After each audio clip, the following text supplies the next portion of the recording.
Hey, what's up, everybody? Thank you so much for joining me for an episode of Let's Talk About It, Jen. We have a special feature here for View Woman Magazine, the Man of the Month for September. I have Mr. Marcus Rhodes here with me, and he is going to be talking about his business, Air RX. So, Mr. Rhodes, introduce yourself and let us know who you are and what you do. I am Marcus Rhodes. I own RRX Professional Duct Cleaning and Air Solutions. We are an indoor air quality company. We deal with everything from mold, mildew problems, COVID-19. If you have airflow problems in your home, AC in one of your rooms just isn't blowing right. So we deal with a lot of those type of issues. Okay, cool. So you said you guys do deal with a lot of COVID-19. Yeah. So what exactly do y'all do for COVID-19, and is it just for businesses or is it for homes as well? So I think this has been kind of a learning experience for all of us. I think this business continuously transforms with demand. Right. So we started out just cleaning ducts. COVID-19 hit, and we started like disinfecting and sanitizing homes at first. Okay. And then it kind of moved to businesses. Well, while I was doing the homes, a lot of customers would be like, hey, I like the air in here is just so clean, like I've never breathed like this before. And then it kind of put me back on the drawing board, like, oh, okay, maybe I think I was constantly trying to figure out, I got this new thing. How do I market it? Like, right. Where do I find where this business fits? And I knew that cleaning the ducts helped with the air quality. Right. But I hadn't even yet thought about like just spraying the whole house. It hadn't even hit me yet until I seen, like, he's basically like a big brother mentor to me. Has a company in Dallas called Jampro. And I was like, oh, wow. And the funny thing is, the same equipment that he had for his cleaning crew, one came in my equipment kit that I bought to start my business. I didn't really know what to do with it. Right. And when I seen him, I was like, oh, okay, that's what that thing is for. Then I just started researching and getting certifications and really hitting the books and figuring out how to fight different bacteria, viruses, allergies. Right. Calling different companies like, what do you suggest for this situation? What kind of chemical do you suggest for this? Instead of just running to Lowe's and saying, oh, I'm just gonna pick up this say disinfectant, because every disinfectant operates different. Okay. Every disinfectant isn't the same. Like, we fog a home, so that means basically like if you were fogging for bugs, we basically fog your home for germs the same way. Wow. Okay. So some disinfectants stay in the air a lot longer.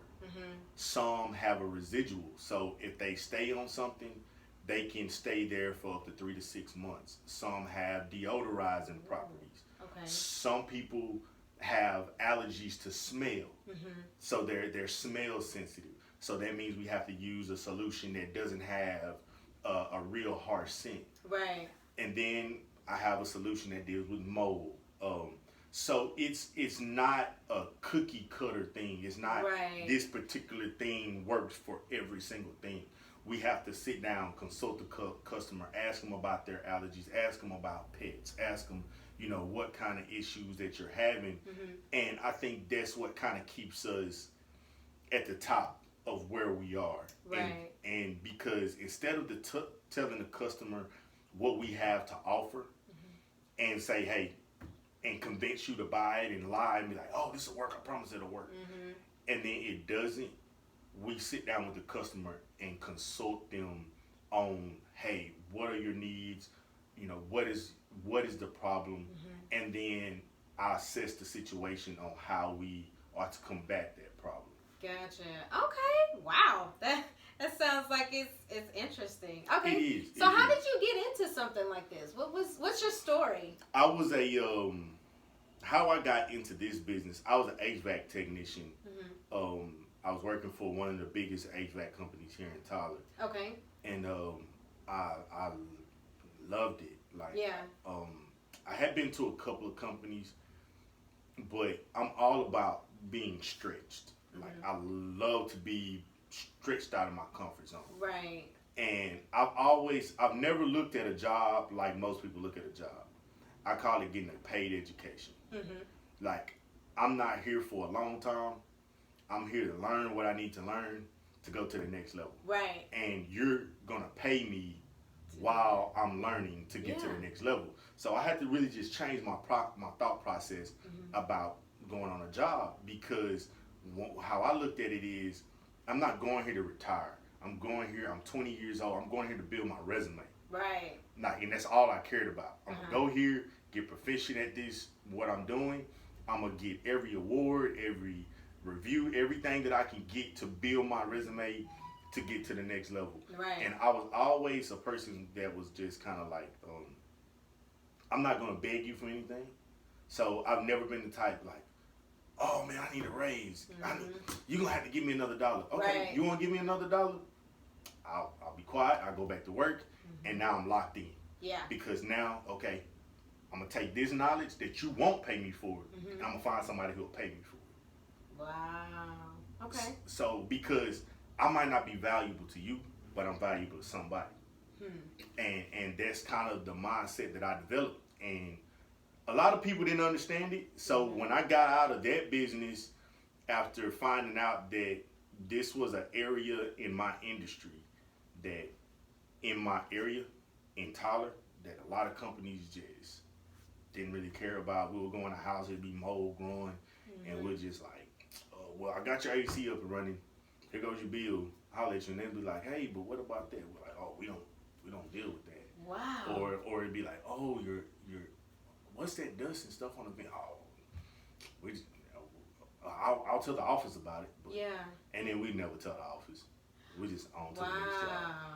And then I got so many customers that were complaining, not about us not doing the job, because it's just like anything else. If they say they don't do it, then they just don't do it. Right. But I was just like, wait, hold up. Like, this is a whole... Like, they leaving all these crumbs on the table. I can make a meal. Like, literally. Like, literally. I can make a meal out of these crumbs. Wow. And I went to a company after that one. And when I started, it was just a different connection. And at first, I was kind of skeptical. Like, man, I'm finna leave this great company and go to a smaller company. And man, this guy and his son really believed in me. And I showed my worth to them, and I was just like, hey, I want to do this. Right. And they believed it. They believed in me, and they was just like, look, no hard feelings. Anything that you want to do, you got our support. Right. 100%. And it was hard. Like, it was hard starting out, and I just persevered through it. I had to get another job. I was working during the day, cleaning ducts at night, calling buddies like, hey, I'm in a jam, man. I got this big house, and I don't know what I'm about to do. Right. Like, I'll pay you just to come tonight and help me out. And I do that I did it for about 3 or 4 months, until I listened to a lot of motivational speakers that deal more in sales. Right. Like that sales growth, $1 million mentality type of gurus. And I couldn't figure out when it was my time to leave this job. Right. And he said, like, Grant Cardone made a statement, and he was like, when it's time to leave, when it makes no sense for you to be there. And I was like, that's okay, what are you saying?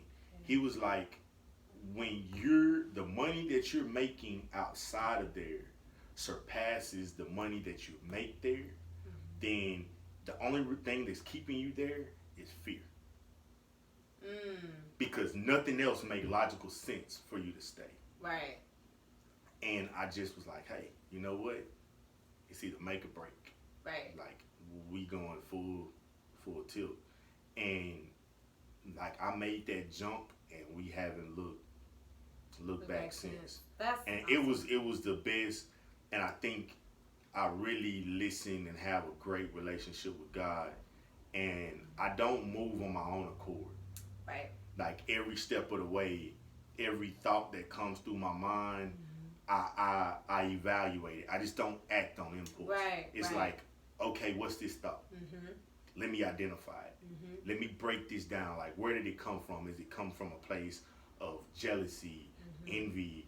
Is it coming from a place of like impatience or high-mindedness? Right. And that's what a lot of people aren't willing to do. So when a thought pops in your head, identify, like, hold on, take a second, breathe, Right. analyze this thought, and like, okay, that's not coming from a good place. All right, nah, we're not finna act. Absolutely. And that's what I did. So I was talking to a friend today, and I got such a great group of people that I can just lean on and pull from. And I was saying, I know when God is in the middle of something because he doesn't send anything to you without making a provision for it. Right. Like, because he's not going to give you something just for it to waste away. Right. So you can always know, like, if it's a God saying, if, like, okay, I'm going to give you a new house. He's not going to give you a house without a way to pay for it. Right. Now, if you buy a house and don't have a way to pay for it, then you know it wasn't God. Right. And that's really just how I operate from day to day. That's good. That is so good. Okay, so what does it mean for you to be an entrepreneur?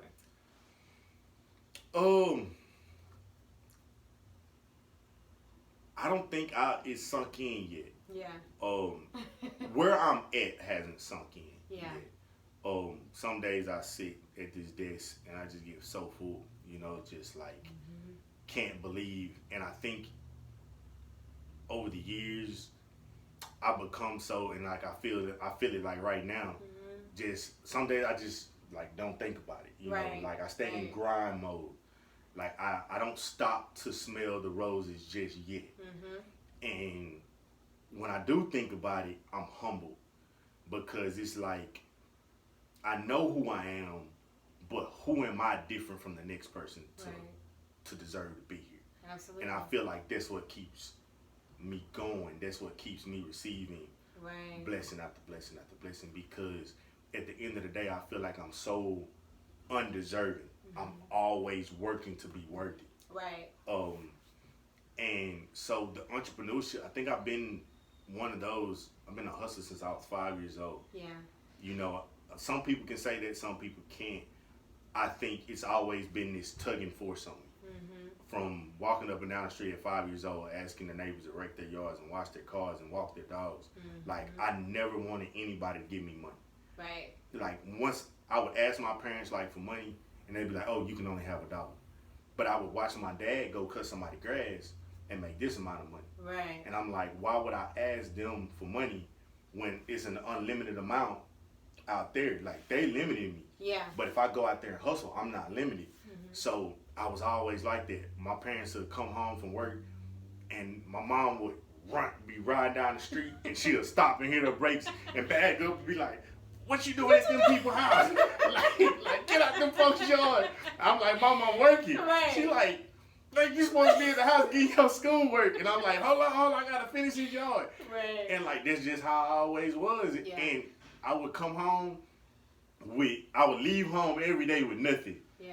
And come back with a new toy, a bike.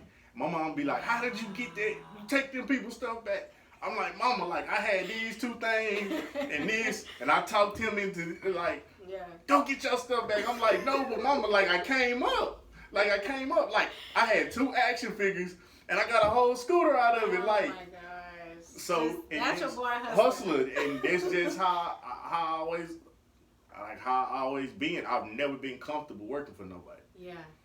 It's like I just understood that there was a segue that I had to take to get to where I need to go, because understand that I had to be a student first. Like, I had this natural talent, but I didn't even know what to do with it. I was just out. So I had to study businesses by being inside of those businesses, oh, that's why they do that. Oh, that's why. That's how they market. And I just started playing chess with life. Like I would I was in sales for a while, selling cars, and it became like a chess game. It was like, okay, I'm gonna say this. I can tell you what their reaction gonna be. And then, like, when I got to where I could put them chess pieces down, it was like, okay, now I see how people think. That taught me marketing. Like, I don't have a business degree. I don't have a marketing degree. I learned mine just self-education, just really just learning.